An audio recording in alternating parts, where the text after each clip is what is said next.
Welcome to another episode of the Let's Talk Universal podcast, where me and my guests talk about all things workforce with the aim of providing actionable insights and strategies for our community.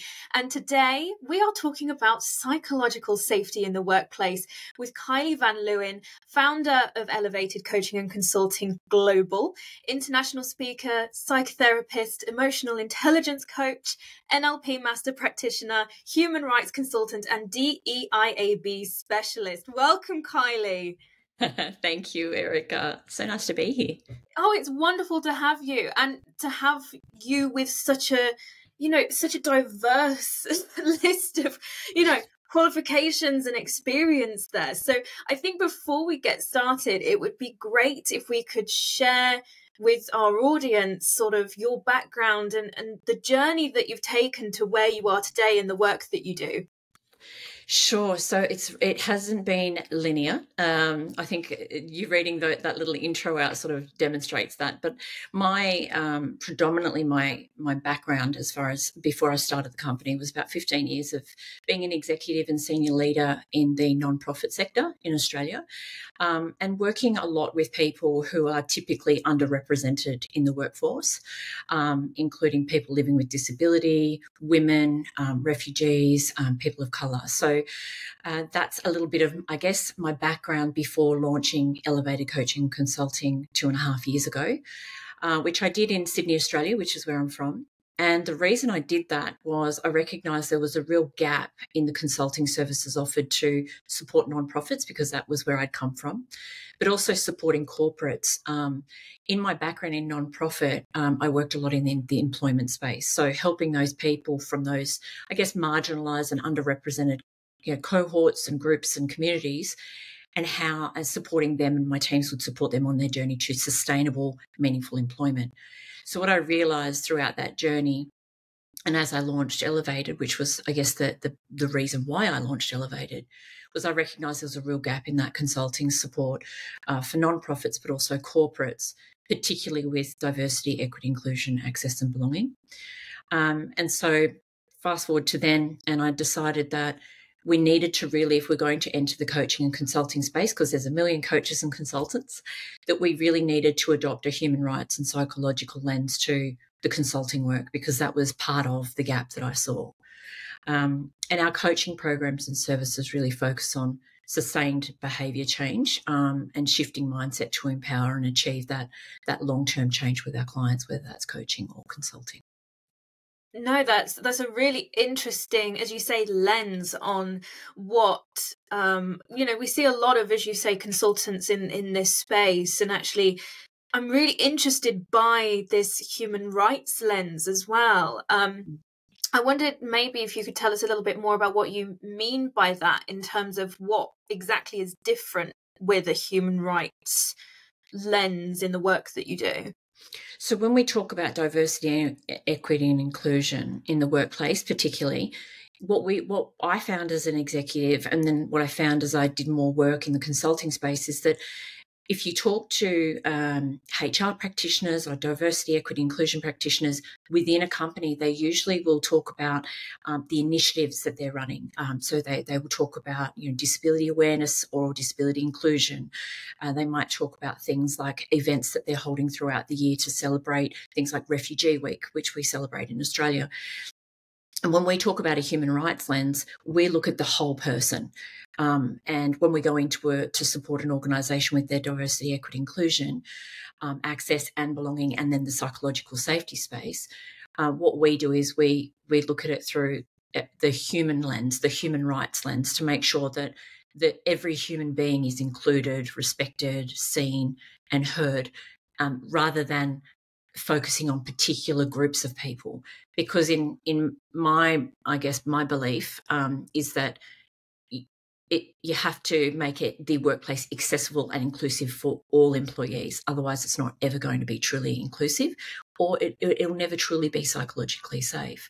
It sounds like a lot, but when we talk about a human rights lens, we look at it through what are human rights, and to making sure that employers aren't breaching those. So things like workplace fairness, discrimination, harassment, including sexual harassment, looking at how we protect workers' rights when it comes to their psychological and mental health, but also looking at how we can coach leaders and train leaders to lead with more of a trauma-informed approach, so that they know how to lead people in their teams or in their organisations who are bringing their whole selves to work. And usually most of us have trauma and past experiences that are a part of who we are as human beings.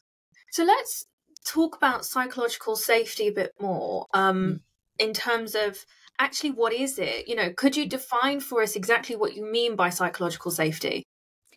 Yeah, and what I usually do when I'm asked to define psychological safety is to differentiate between psychological safety and psychosocial safety, because people tend to use both terms interchangeably, and they are actually different. And then psychosocial hazards, which typically, if not managed appropriately, they turn into often psychological abuse or harm. So when we talk about psychological safety in the workplace, it's the right to feel safe at work. It's being able to speak up or speak out when you feel threatened or overwhelmed. People's workloads might be too overwhelming. They might not be able to feel like they can manage their current workload. But it's also knowing that you won't be punished, threatened, or embarrassed when you escalate those concerns. So we're not even talking about grievances. We're just talking about having conversations, perhaps with your manager or supervisor.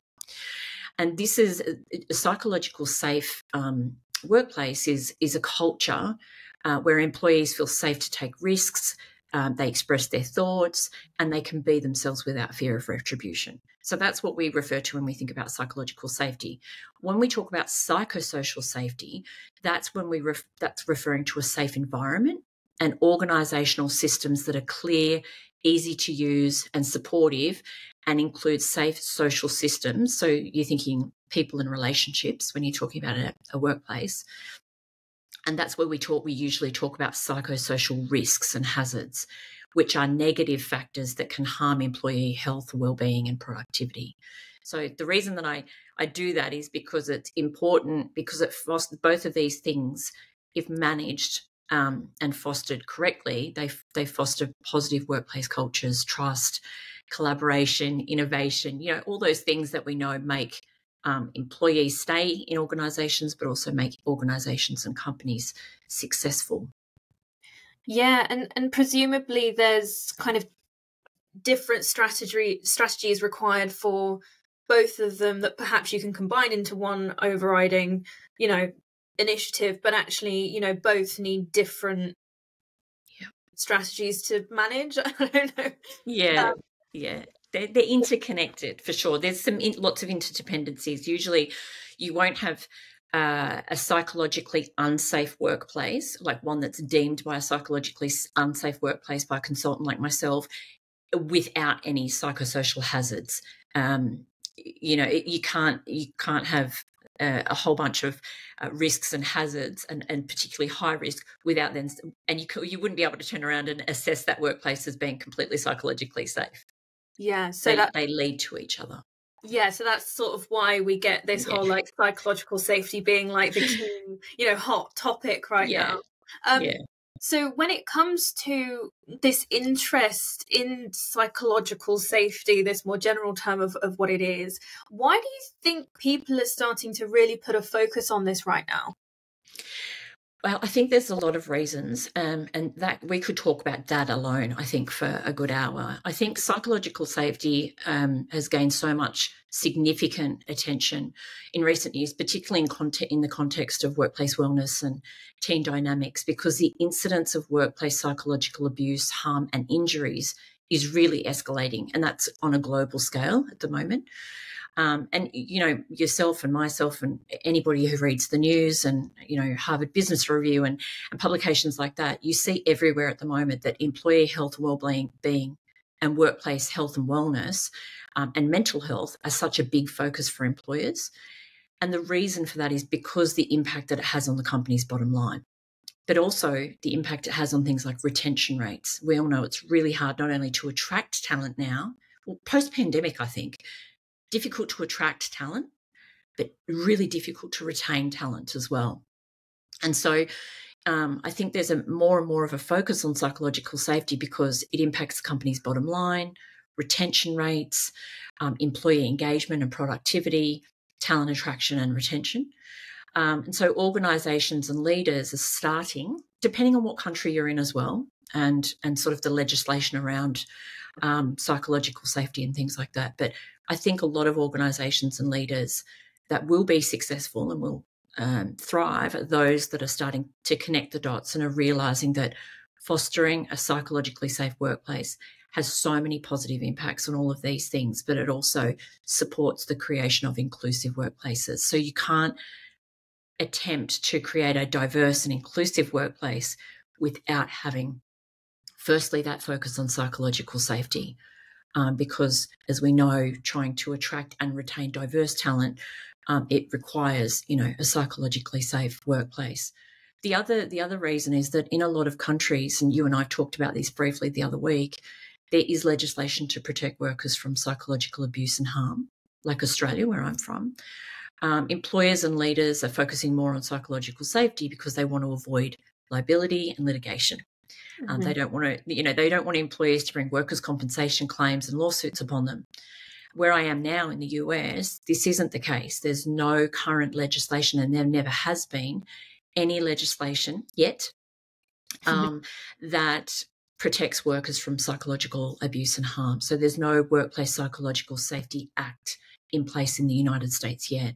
So bringing psychological safety awareness to legislators and policymakers and leaders is really critical to improve the workplace experience for people in countries like the US. Absolutely, yeah, and I think a lot of what you're saying is resonating in terms of, how do we connect this to what organizations really care about, which are obviously the employee retention and, the, having high performance teams within their organization by enabling them and allowing them to feel safe at work, psychologically and emotionally and physically, all of those great things. But I suppose my question to you is, if there's an organizational leader who perhaps is in the US, there's no real regulation around this, and you're trying to, or someone is trying to convince them that psychological safety is a business imperative, how might you phrase that to them?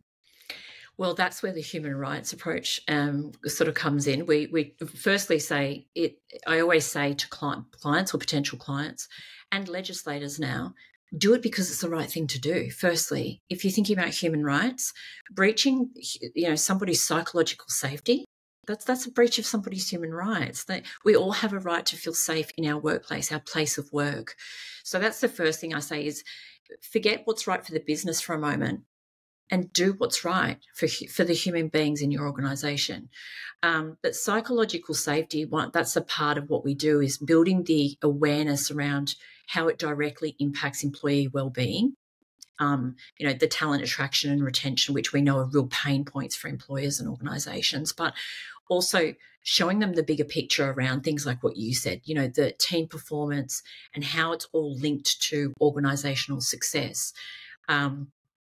And one of the things that we talk about is by fostering a culture of psychological safety, organisations can improve employee engagement, enhance innovation and collaboration. If people aren't feeling psychologically safe, they tend to shut down as human beings. They don't collaborate, they don't speak up, they don't contribute or participate.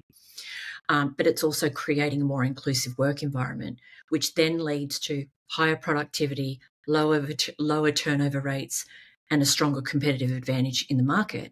So it's piecing it all together for the leaders and the organisations and then the teams, and to say, this is psychological safety and this is the business imperative and this is all the ways that can impact all of your people, but also your success as a leader, especially if it's a CEO we're speaking to, because the buck stops with them.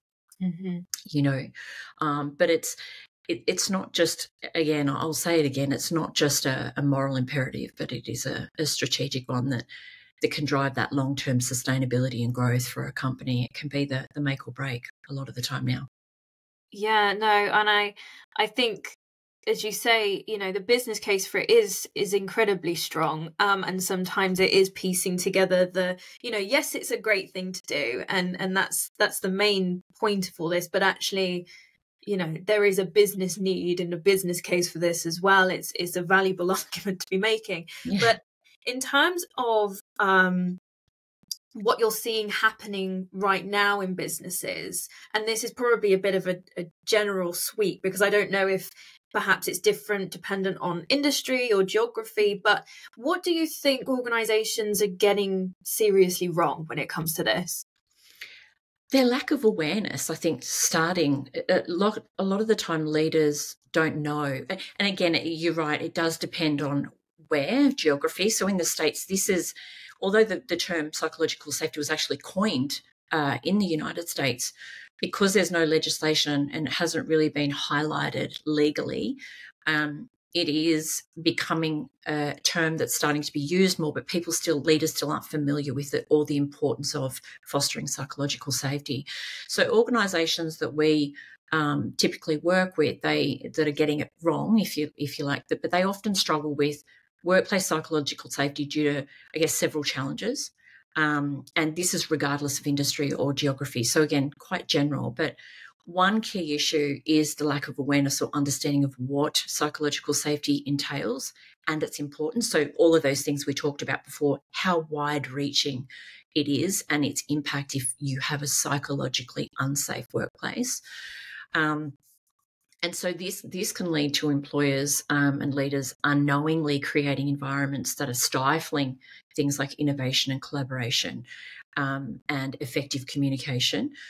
But some leaders that we're finding, again, particularly in the US, are fearful of addressing psychological abuse or psychosocial hazards, either because they think it might be safer to turn a blind eye.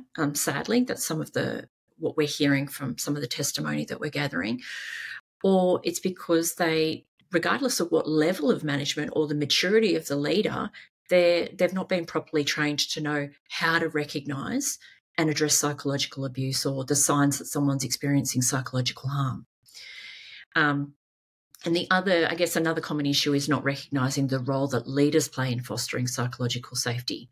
So leaders who lack emotional intelligence, we find that, it never ceases to amaze me when some executives and CEOs are either tolerating psychological abuse or turning a blind eye, or themselves are the perpetrators.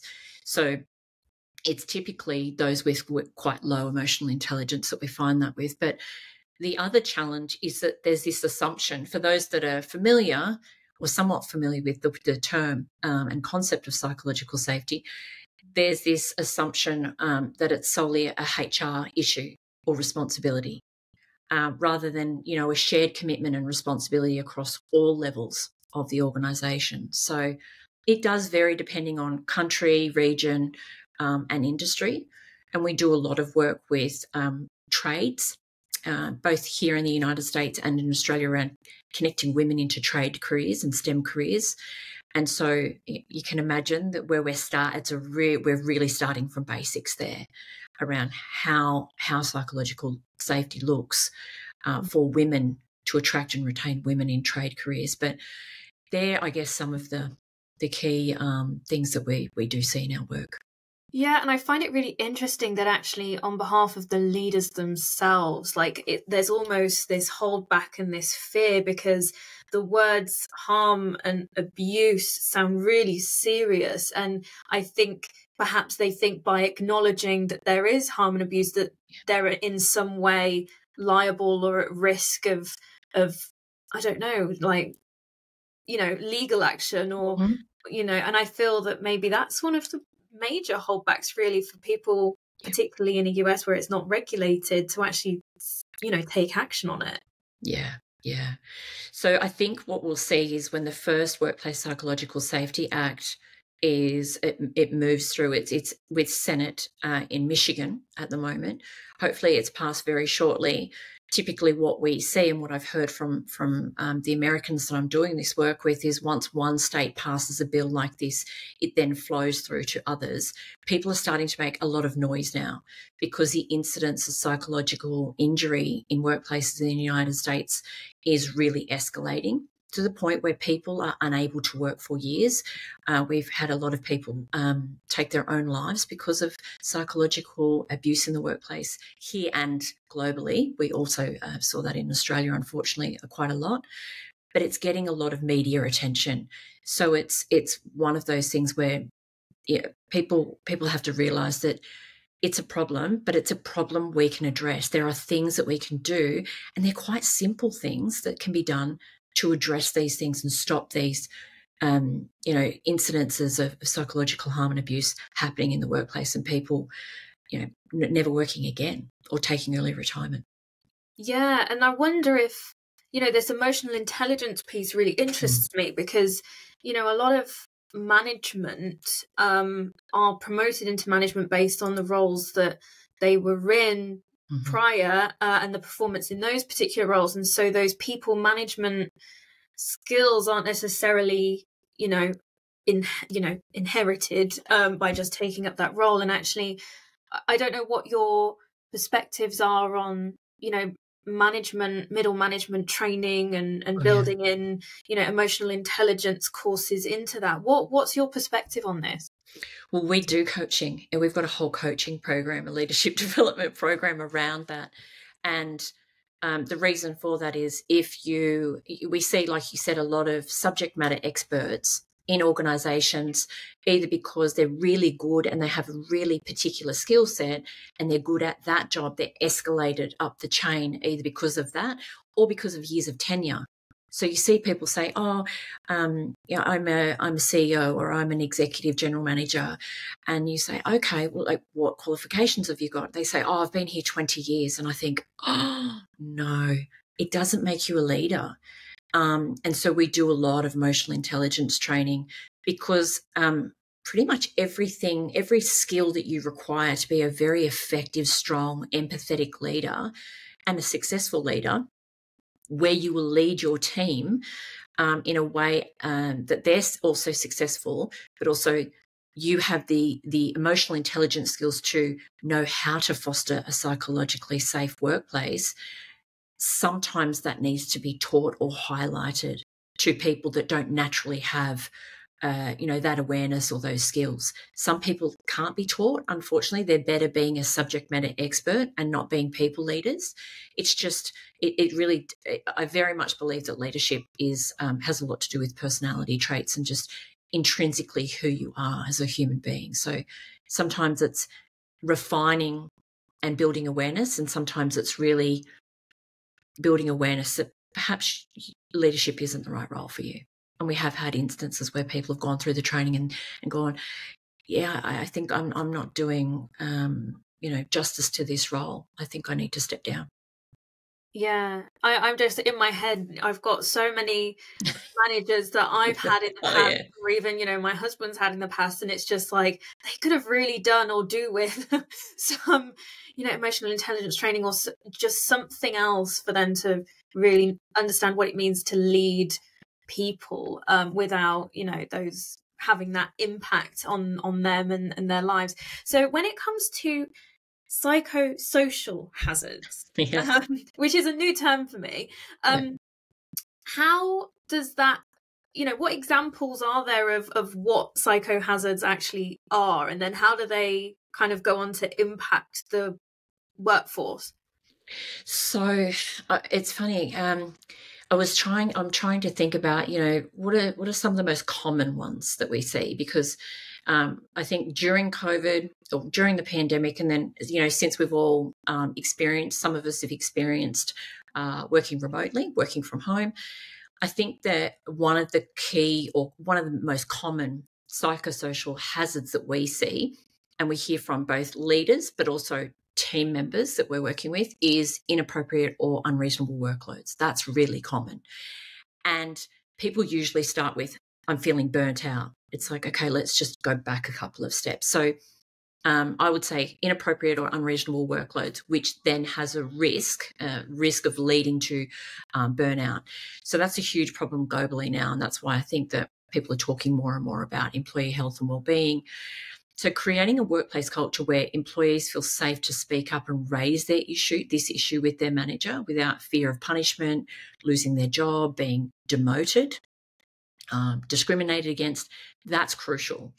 And employees need to be provided with the opportunities to raise these concerns in a safe and private space with their supervisor or their manager about excessive workloads and how to resolve the problem. And often when I say that to leaders, when they say we're experiencing, a disconnect or employees aren't engaged, or our employee engagement survey said that people aren't really engaged at work, but, we're seeing productivity. And I always say, but you won't forever. People will either continue working that hard and tolerating those workloads out of fear, but they will burn out and you will harm people. And so the first thing that I say is, how often are you as a leader giving your team members the opportunity to come together regularly as a group, but also how often are you giving them your time where they can access you as their leader one-on-one? And they're like, oh, they know they can come to me anytime. And I'm like, no, you need to have scheduled one-on-ones. Like, it's best practice. It's leadership 101, right?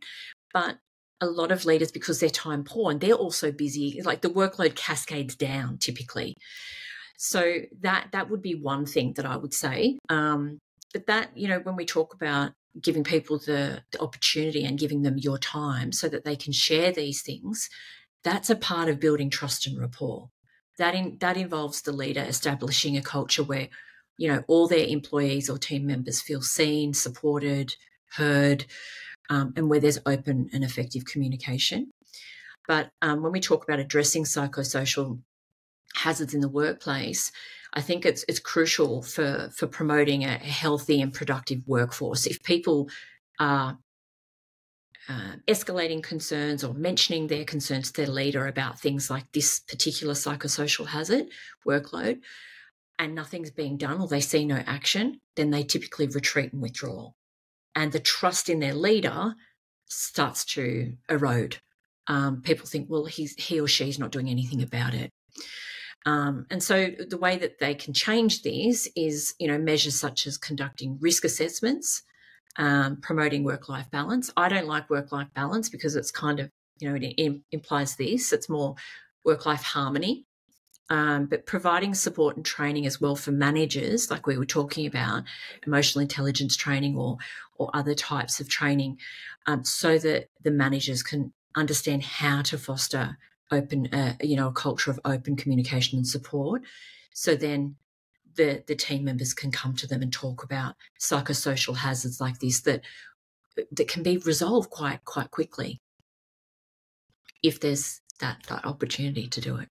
Yeah, and I think the point that is really kind of standing out to me in all of this is actually, organizations want high performance teams, but in fact it's generally the high performance individuals that struggle the most and, as you say, experience burnout. And so it's almost as if we're saying, okay, well, you want high performance teams, then you really need to have these measures in place to make sure that everyone feels psychologically safe. Yeah. And just to add to what you said, I think it's really important to mention that the high performers, our conversations when we have coaching sessions with people who have been high performers, experience burnout or a psychological injury, and they come to us because they're needing career coaching to get back on the horse, so to speak. It could be years. Or it could be a couple of months of intensive coaching. One of the things that I'm finding over the last, almost 3 years is that the high performers are the ones that are constantly given more work because they're seen as so competent and so capable. And I saw it as a leader. I was a high performer, and my peers as well. And we were constantly piled on, even though we kept saying, we can't, we're drowning. And we all left that organisation due to psychological injuries. and different psychological injuries. But what we find is the high performers, instead of leaders nurturing them and recognising the value they bring, they just, will give them the work of others who are either lower performing or very mediocre performers, rather than addressing underperformance with those people and then continue to nurture the high performers. So I did want to mention that, because if there's any leaders listening, it's really important to recognise, addressing performance concerns and managing performance effectively with those that might be underperforming, rather than ignoring that and then risking the psychological health of your high performers, because you'll be left with the mediocre ones when all the high performers leave. Yeah. No, I think that's a very interesting point to highlight to people and valuable one. I just wondered if we could maybe just flip this around for a second. So what is the impact on their business if they don't do anything about this? Wow, there's a lot. They will, well, apart from, I guess let's start at what typically will happen. People leave the organisation. Depending on what country you're in, you'll leave the organisation and submit a workers' compensation claim for a psychological injury or not. But either way, you've got people leaving in droves. So your retention rates will suffer. That'll be the first thing. Then what happens is, you only need one person to tell another person about their experience, their poor workplace experience. Your brand starts to suffer. Your reputation as an employer, whatever your company is, that will suffer. So then your attraction and, your talent acquisition and your attraction, that'll start to falter. People will see your job ads and go, oh, that's that company that my friend, I've heard that, stories about it. You get bad reviews on Glassdoor and other sites, because people are becoming very savvy about really being careful about the workplace culture that they enter into and commit to. So they do their research before they even go to interviews now. So there are a few of the things, but then the other things are, you may not be compliant with the regulations and legislation around worker rights and worker protection, so general protections like we have in Australia, or industrial relations legislation. So then that leads to not only, again, brand damage and reputational damage, but potential lawsuits, lots of money being paid out. My experience in Australia is I've seen a lot of the same companies popping up when people come to us and need us to support them through, a workers' compensation claim or a Fair Work Australia claim for bullying or harassment. And you see the same company names coming up over and over. And I say to my team all the time, I'm not sure how these employers, because a lot of them are non-profits, how can they afford to be paying out these claims? Like, you're talking tens of thousands of dollars or hundreds of thousands of dollars. So it's those things that they can escalate very quickly. When I left the organisation I was at, there was about 8 people that followed in very swift succession. And what happened was the brand got damaged. The CEO's reputation was damaged. People are talking about that organisation in a not great way now. They're not an employer of choice, but it costs them a lot of money, because people were and still are on, income protection or workers' compensation, and it's not good. It's not good all round. It tarnishes the brand and the reputations of not just the organisation, but the leaders that have been involved in it. Yeah, and I think that's really important, is that, when we talk about anything within this diversity, equity and inclusion umbrella, it's like, well, the risks, they're not worth it. And actually, the benefits definitely outweigh, any investment financially that you have to make into these initiatives or programs. It makes good business sense, and not just it's the right thing to do.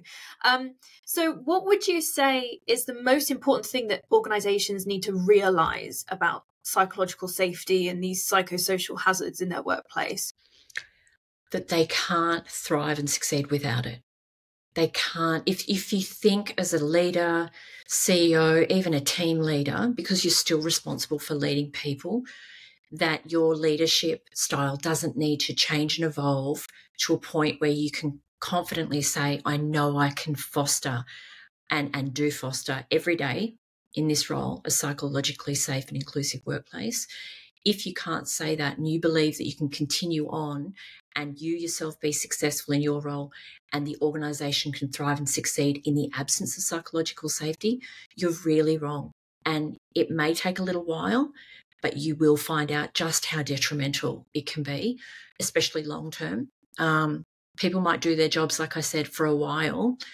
That's usually under duress and out of fear, but eventually people will leave and all those things will start happening that we were just talking about.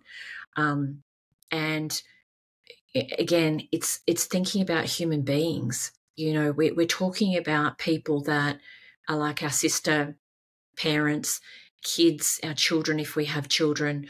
You know, they're human beings that if you can sit down at the end of the day and say, I think I did something wrong today as a leader, or I think that this culture that we're building collectively here it's not nurturing the human beings that work here.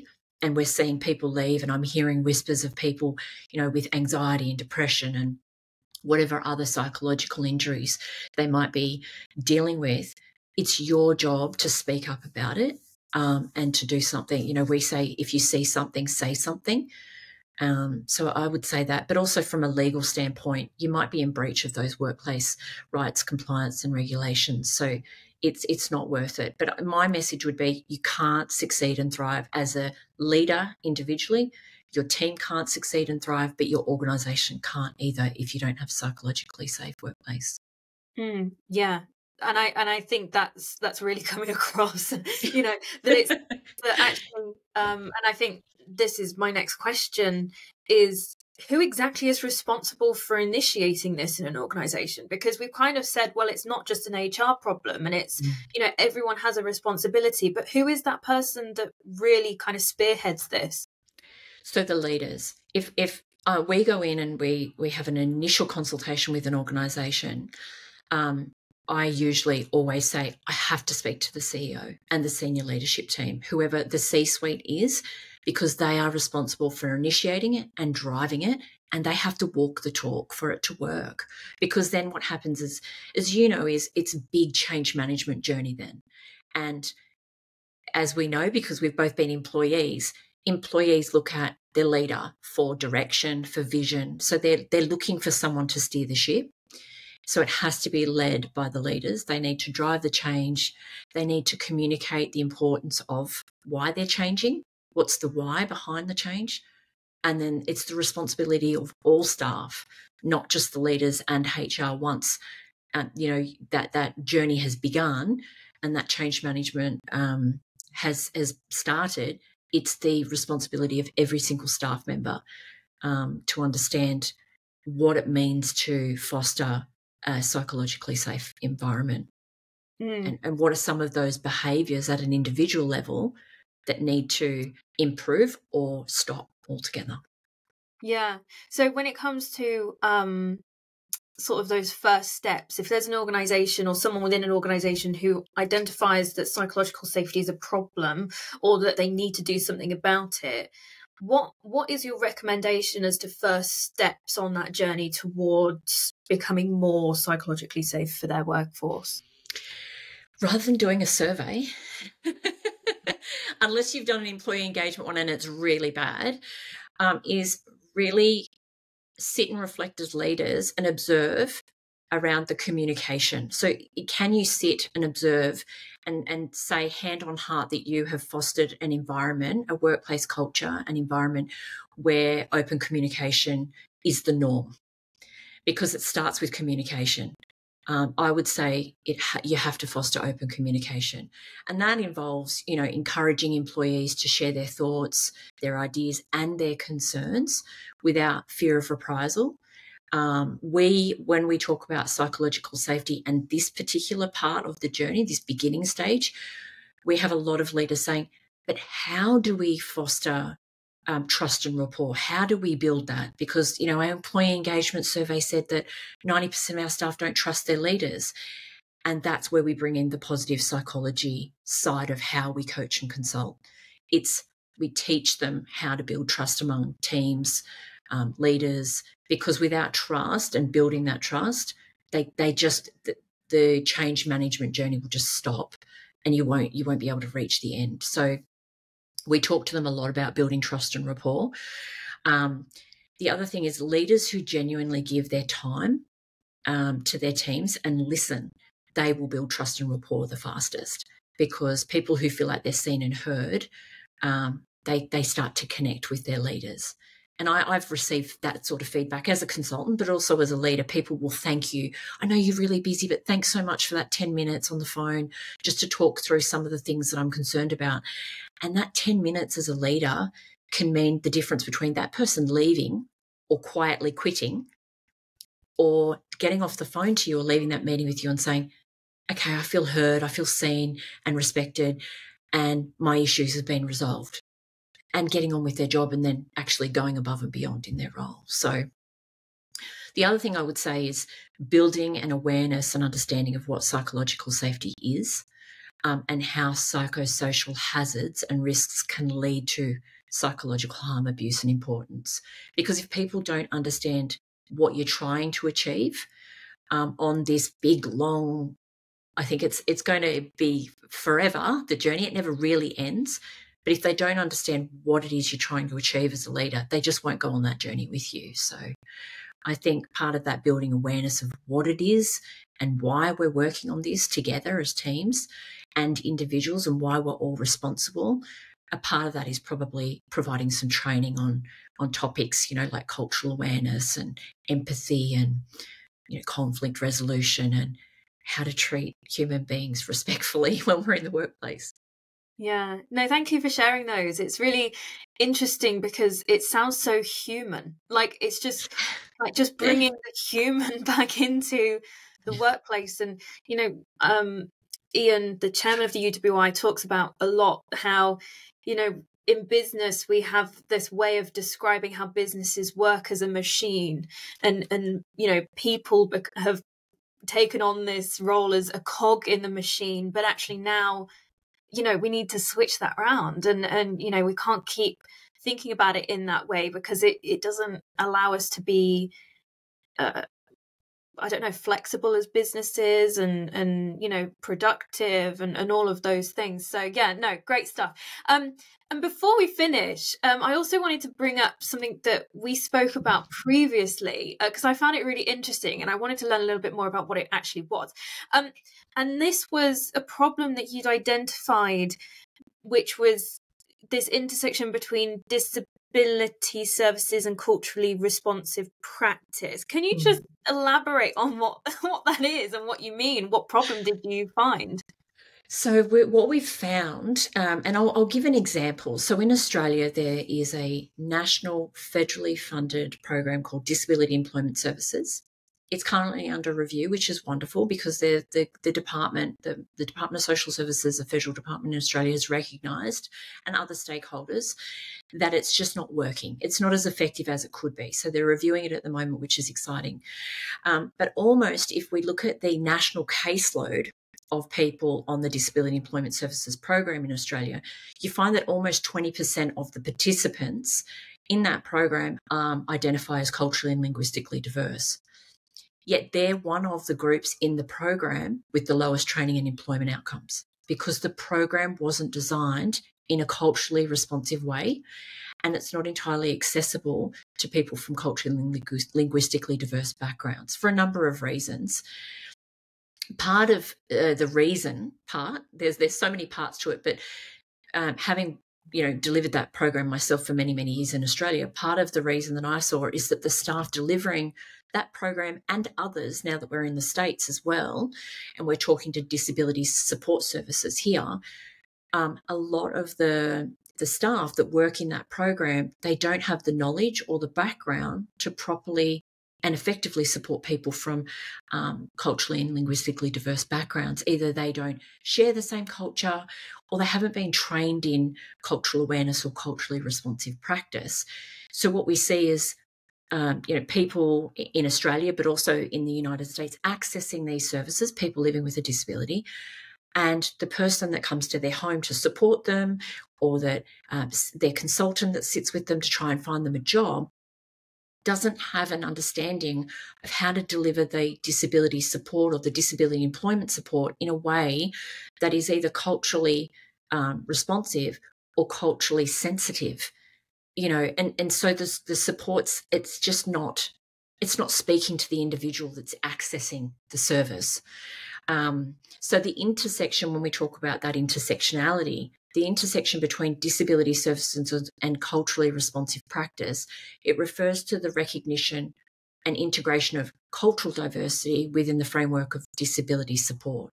And it involves understanding and respecting, the unique cultural differences, backgrounds, beliefs, norms and values of individuals with disabilities and their communities. And I've had a long conversations with a number of disability support services here in the US. And when I've talked about culturally responsive practice, it's not really a term that's used in the United States. It's more of an Australian term. But when I've explained it to them, they're like, oh, yeah, I understand, because we have a huge group of people, either people of colour or, people from a Spanish or Hispanic background on our caseload. And when we send our support workers out, they're not getting outcomes. And the people are requesting people from the same cultural background that have an understanding of what their culture means to them. And part of that is psychological safety, because if you're not having people that reflect the similar or same cultural background and have an understanding of what those cultural backgrounds are and beliefs, it's really difficult to build trust and rapport with someone.